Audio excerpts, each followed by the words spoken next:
What if everyone in Smash Ultimate got new DLC costumes? If fan favorite characters finally got an echo? If Fighters Pass 3 actually happened?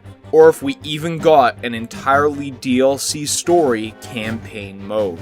These rejected ideas could have been crazy, and while Ultimate's DLC cycle was a super fun ride, the fact is, it's now come and gone. Our hopes shifting now to the future of Smash. Will there be roster cuts? Who's gonna stay? Are they gonna have to do a full-on reboot? All good questions, but today I wanted to take on one more deep dive into Smash Ultimate's missed possibilities for fun.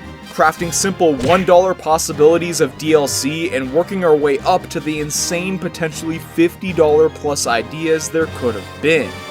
You know, if Sakurai and the team never wanted to sleep again for a couple more years. Thing is, when starting with the $1 DLC, I ran into a bit of a problem. For this idea, what if we give characters some brand new alternate costumes?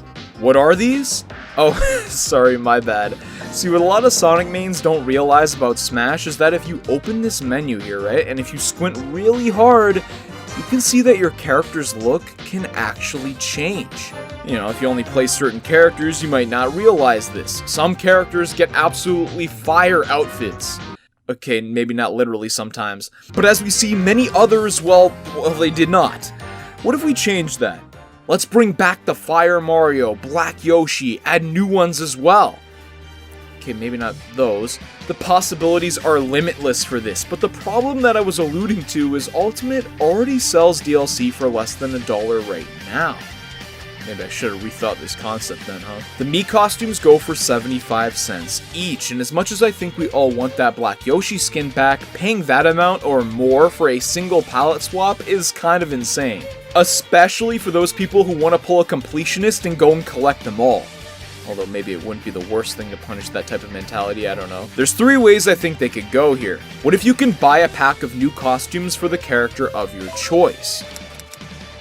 Okay, I had to change it for the content, man. Yoshi to me is someone who's like right at that midpoint on the alternate costume tier list. His ults all make sense and are fairly obvious picks, don't get me wrong, but like where's the new renders? The larger entire game references?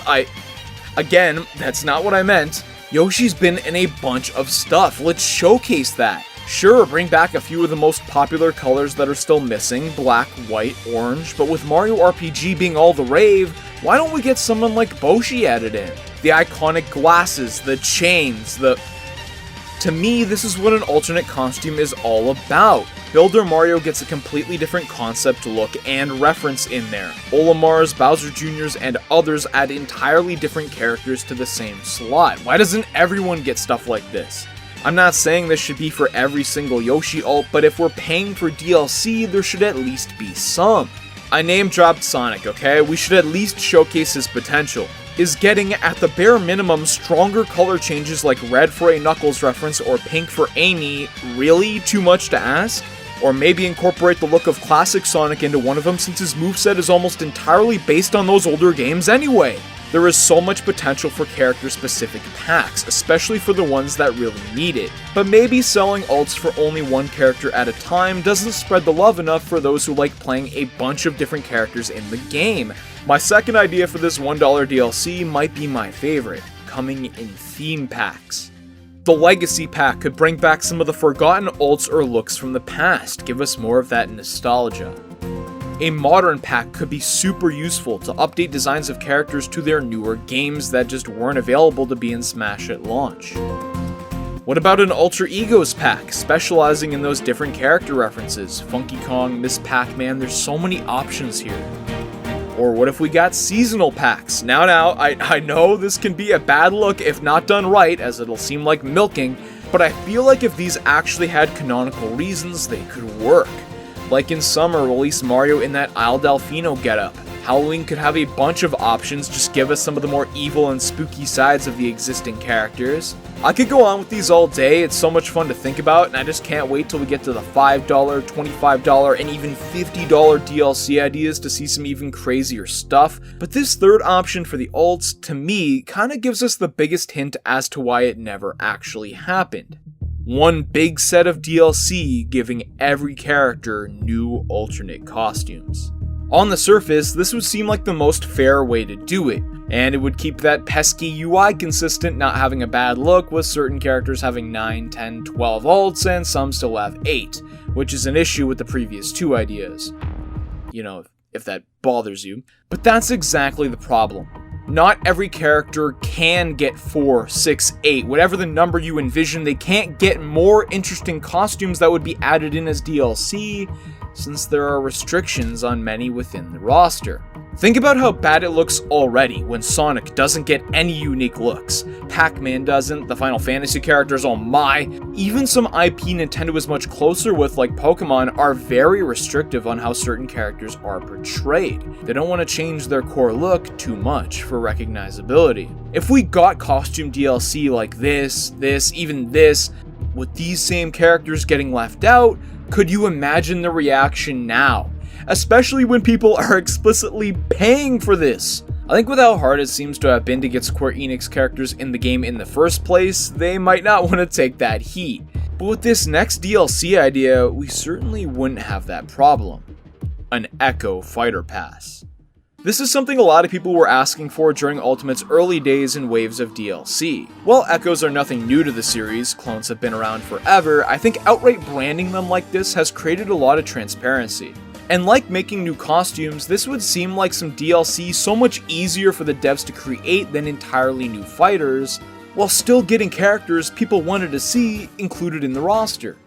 I mean, I don't know who was jumping up and down at the Daisy inclusion, but if we actually got this Echo Pass, who would have gotten in?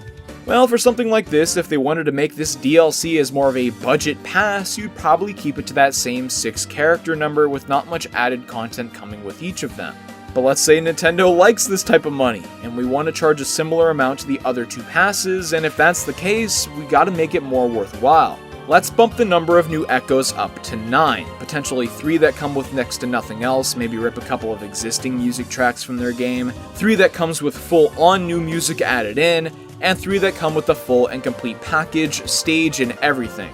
And let it be known that I'm totally not just doing this to fill out those 3 empty spaces left on the stage select screen that they, for some reason, wouldn't redesign. Come on, Sakurai. Dry Bowser is my first pick here. Now, I know I'm gonna get flamed for leaving out someone's favorite in this, and haha, more Mario characters, but I think disqualifying ones who A, have an Echo already, or B, are already an Echo themselves is a safe rule of thumb. Bro, could you imagine an Echo of an Echo? I'd like to see that for the reaction alone. Dry Bowser to me serves a couple important purposes here. Not only would giving the roster a more agile version of Bowser with another projectile to throw and blue flames be like the coolest thing ever, but it gets another villain in the roster. Someone pretty much every player will recognize whether you're a hardcore fan or not. But the big thing here is if he's one of those lucky 3 picks to come with a stage, can we please finally get Bowser's Castle added into the game? I mean seriously. Like a million Mario stages in Smash and Bowser's home stage gets snubbed. I don't know why. Shadow the Hedgehog up next here. He's one of the most requested picks for this, and I know he could have easily had an original moveset of his own. Now, we all know Sonic's kit has belonged in the bin since day 1 and hasn't changed. Why do we want to see that twice? But come on, in this scenario of an Echo Pass, I don't think they have much of a choice but to include this guy. Because who's everyone gonna be asking for? I mean, we could get Metal Sonic instead, but come on, he's not a movie star. Impa is up next here, because dear god, don't we need another Zelda rep finally. And seeing how she fights in Hyrule Warriors, she could be perfect for Sheik. Octoling, like Shadow, could easily be their own character. Oh, and even a skin now too, I guess. My favorite idea for them being to give one of the Squid characters some of the OG weapons from the series and have the other feature newer ones from whatever the latest game is. But this still can kind of be done to a lesser extent through an Echo appearance. Make a simple change or two, like the Splat Bomb for a Burst Bomb, the Roller for the Brush, things like that. Maybe they throw in that Dooley's roll if we're lucky. So annoying. Now, when talking about Echoes, right, see, Alf might be the most obvious pick here, especially since he was planned to be a separate character in Smash 4 to begin with, but like, he's right there! I don't know what you do at that point. You can't have him be a separate character now. I still think Pikmin makes too much sense not to include though. Put the Pikmin 4 guys away to cross-promote that release. Jean is a fan favorite Bayonetta character. Seems cool, but I'm not gonna sit here and pretend like I know so much about this series to make an argument, but the comments seem to like her a lot, so... If we gotta go over that budget number of 6, my choice for number 7 would be Dixie Kong. I know. To me, in a perfect world, we get Funky as an Echo and Dixie paired with Diddy in that Pyra/Mythra tag team setup, but that's not the world that we're working with here. And in this Echo DLC, she could still be a ton of fun.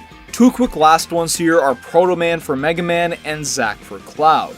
Both I kind of grouped together because who knows if these third parties will actually be down to do this. Capcom seems cool.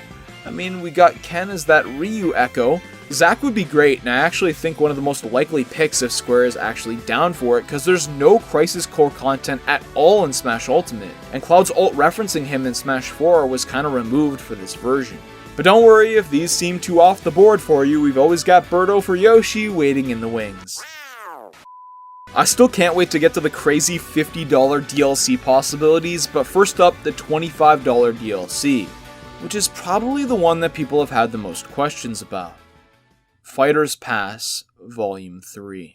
While the Alton Echo Passes getting canned could potentially be due to the Smash devs just being a bit more old school when it comes to not charging an arm and a leg for lazier content, gosh, do I wish more modern studios had some pride like that. What they have been proven to do though is charge for entirely new character bundles, so out of all the ideas today, we have the most evidence to work with for this one.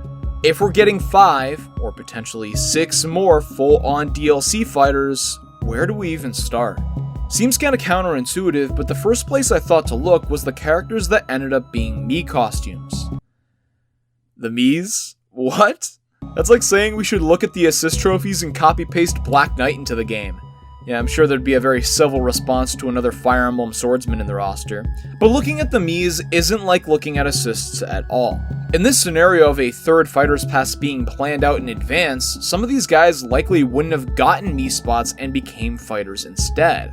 Going from Smash 4 into Ultimate, some of the most highly requested characters, guys like K. Rool, Inkling, Chrom, and others that got Mii costumes were said to be the last ones not to make the roster, some of the biggest voted in the 2015 Fighter ballot, and look what happened. It's not true for every single one of those. I mean, Gino was a Smash 4 costume as well, but thinking this type of upgrade wouldn't happen for at least some of Ultimate's costumes shouldn't be too out of the question. I don't think people realize just how popular Lloyd is in Japan right now. While the Tales series isn't the most significant in the rest of the world, it's held in high regard in Japan, up there with Dragon Quest, Final Fantasy, and other famous JRPGs. And out of all of the characters from Tales, Lloyd is definitely the most historically recognizable. While Smash has toyed with more Western inclusions in recent years, you can't deny the local Japan influence still stands strong. But it's not just because he's a more popular character over there why I think he's the closest thing to a lock that there is for this. Bandai Namco has been working on the Tales series since 2012.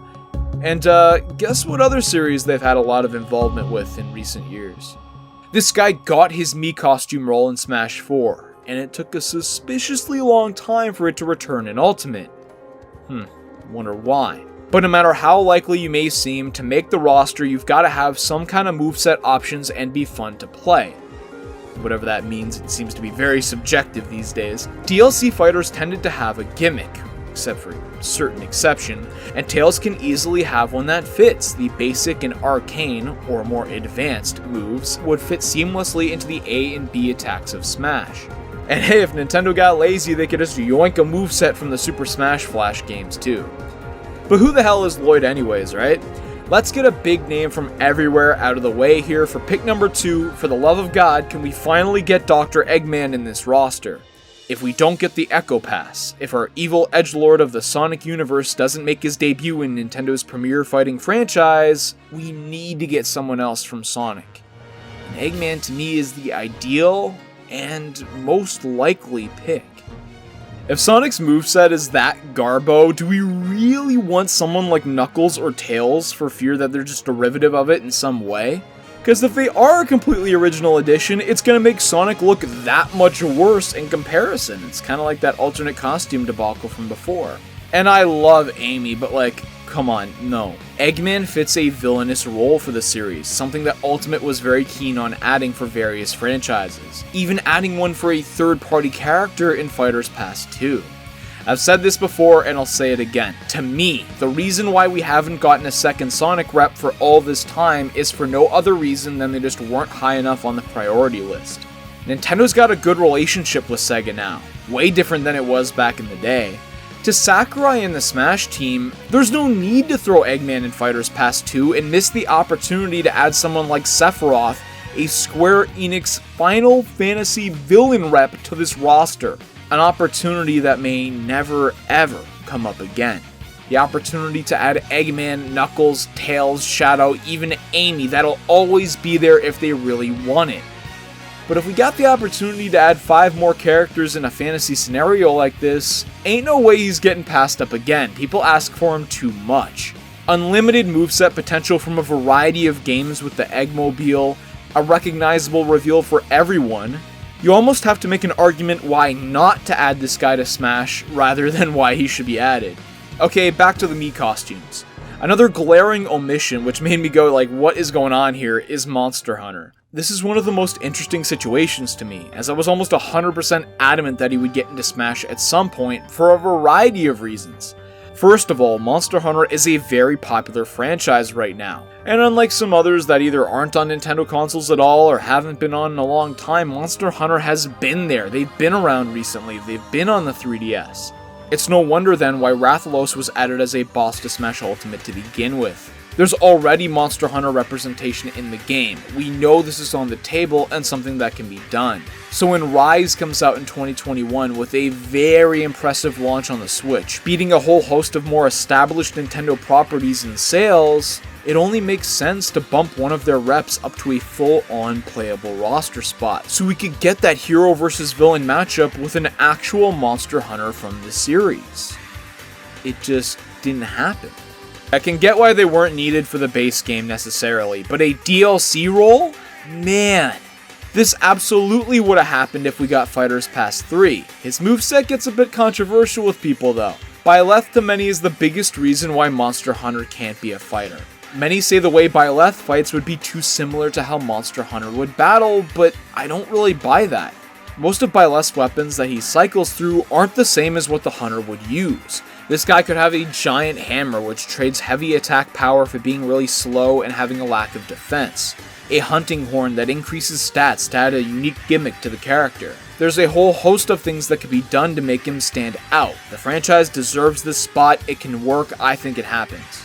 3 characters that are closely related to Nintendo being added in here, but no complete first party slot yet.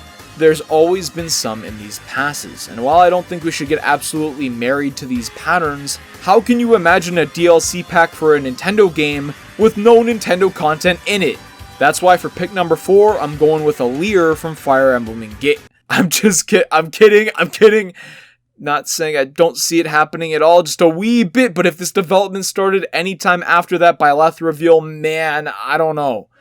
When coming up with this, there didn't seem like a clear standout at first. Like you could say no one makes sense to represent Xenoblade 3, but we just got Pyra and Mythra the pass before.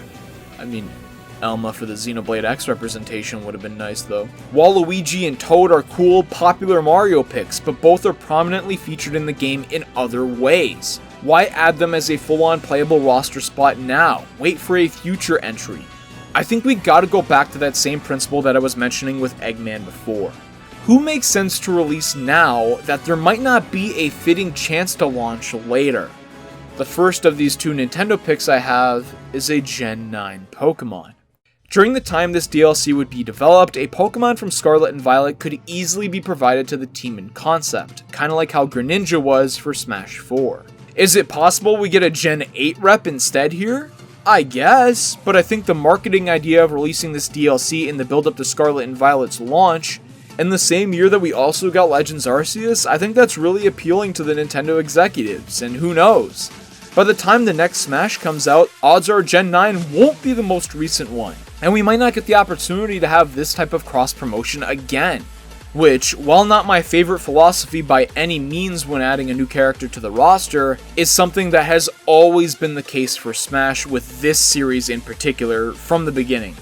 So which Mon from Gen 9 exactly? My favorite idea would be a tag team combo of Armarouge and Ceruledge. How likely is that though? I don't know. Iron Valiant is pretty iconic now from competitive, and it showcases that Gen 9 gimmick of the new forms, but in the planning stages for this DLC, would they really have seen this Pokemon as the standout pick? Palafin could be cool with the upgrading, Golden Ghost surfing around the stage could be fun as hell. Tinkaton got really popular, and throwing and slamming this giant hammer feels like it was made to be in a Smash moveset, but come on guys, it's just gonna be Meowscarada. Smash loves their starters. It's bipedal, making the conversion to a fighting moveset simpler, and it'd be kinda neat to complete that Fire, Water, Grass core of the Smash starters. Something that fans have been asking for a long time, all coincidentally having the Dark secondary typing. A big reason supporting the inclusion of her is the Protean ability, where you can change types for attacks that aren't Dark or Grass in the moveset. Something they didn't do much with for some other character. But the reason why it'd work here is it would blend so well into the main gimmick of the character, terastallization. At some point during your stock, you'd be able to Terra, changing your type and some of your special moves to different types of Terra Blasts. There's so many ways you could implement this, my favorite kind of being that the attacks will always function the same for simplicity, but depending on the color of ult you pick, there will be a different look to it. You pick the blue Meowscarada, and you get a water-type Terra symbol, for example. It's a small detail, but... okay, well, I thought it was interesting anyway. Nintendo Fighter number 2 for this list, I was on the fence about, okay? To me, other than that obligatory Pokemon slot, there's no one else with that right now standout as with the Ring Fit Trainer. If you mainly pay attention to the more traditional games in the Switch catalog and haven't looked at the charts recently, it may shock you to find out that Ring Fit is actually one of the best-selling games on the Switch. Period. Having that similar appeal to Wii Fit where it blends in some of that non-traditional gaming audience. And whether you like it or not, this is a new IP for the Big N, and it's their most successful in some time.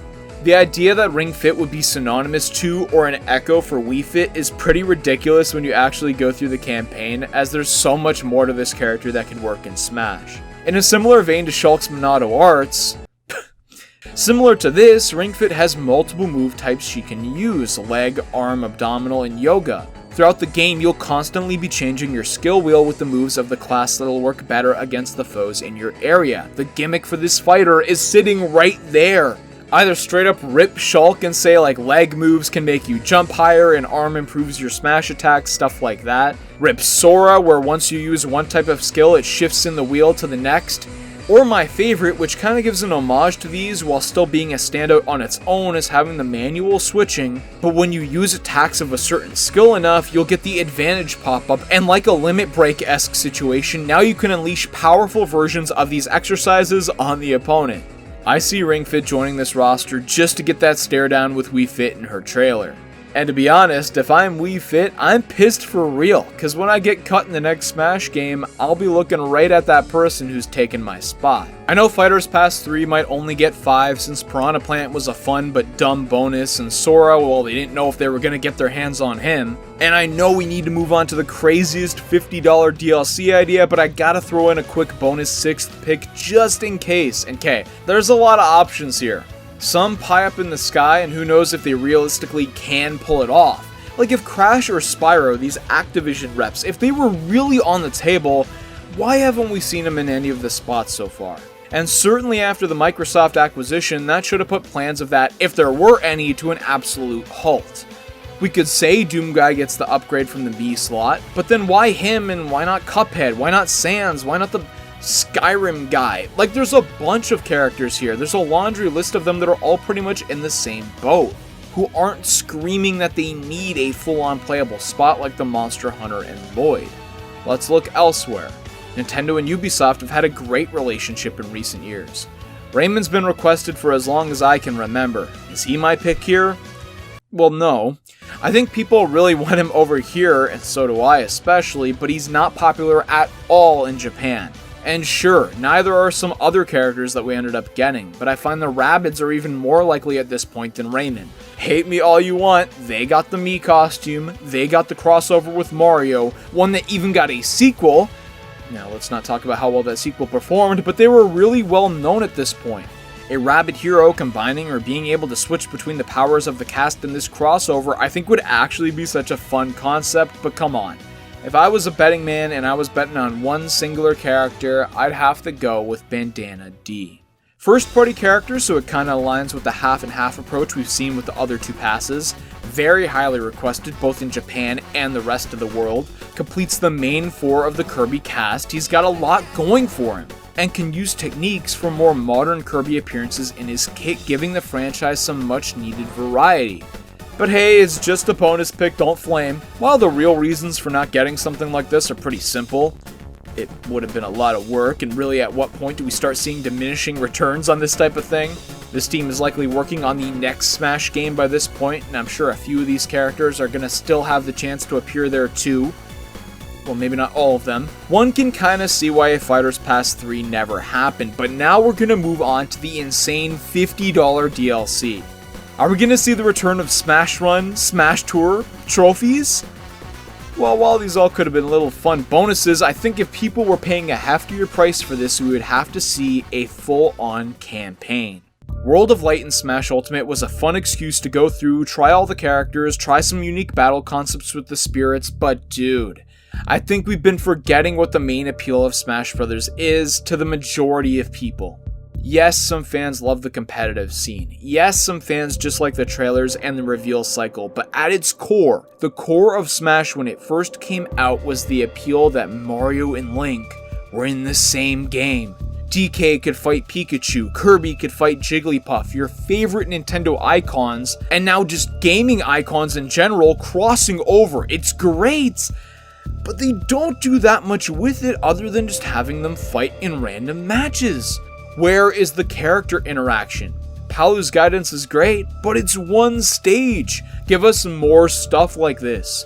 A full-on storyline campaign as paid DLC with subspace and RPG elements sorta combined together, to me, would give the best opportunity for this. It boggles my mind how Sakurai, to this day, in these little YouTube videos, is still upset about fans sharing the cutscenes of Brawl on the internet before it released. For years, I secretly thought it was a public excuse for why they never went down this road again. Oh, well, they just wanted to focus their efforts on getting all the old fighters and stages back. Including some huge third-party names would have been a lot of work. They just say this publicly to save face. They just really didn't have the time to make the campaign mode, but now I've gone back on that. This guy keeps doubling down.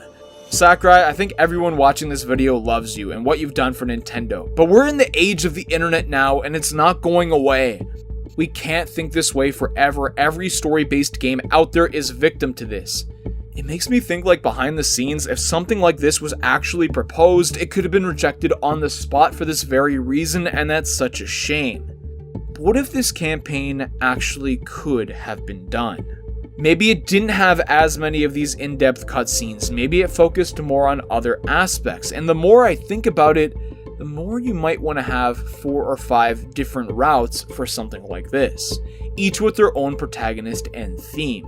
Imagining a scenario like this, the Smash roster is too big at this point to have every single character interact with everyone else and have a cutscene for everyone. If you actually did do that, where do you go from there for the next Smash game? There's nothing left. And also this way you don't piss off the third parties who wouldn't be down with something like this, cause not every character would be included in these little campaign modes anyway. What if Kirby and the gang get stranded on DK Island? They have to work together and then go and find and team up with DK and Diddy to get out of there, being stopped by K. Rool and what I would hope are a variety of enemy and boss character concepts in the process.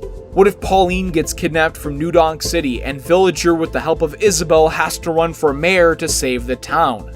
Pokemon and Fire Emblem could cross over in one of the funniest RPG concepts I could think of, calling back to Pokemon Conquest, where the Fire Emblem protagonists act as the trainers in the Pokemon world, and the real Pokemon trainer has to fight them off. Like the alternate costumes, I could go on and on. The possibilities are limitless here, and I think all people are really looking for with something like this are some RPG-esque dialogue cutscenes to drive the plot, some sort of progression with items, maybe Smash Tour-esque character upgrades, some sort of collectibles to get, and some fun battles throughout. This, to me, is the dream DLC, and actually one of the best ways you could implement an Echo Pass. Maybe each of these mini-campaigns has a featured new Echo as one of the main drivers of the plot, and upon completing it, you sway them away from the other side and get them to now join your party, unlocking them in the full-on roster of the game. Oh, and maybe throw in some of those unlockable costumes too. This, to me, would give us the best of both worlds, getting the most out of a lot of content that's in the game already that you have to work with. But at least we already got some DLC for Smash Ultimate. Another popular Switch game that gets me confused a lot is Mario Odyssey, as it's one of the only ones that for some reason never got any DLC. This video, I go in depth on some of the more surprising, real reasons why.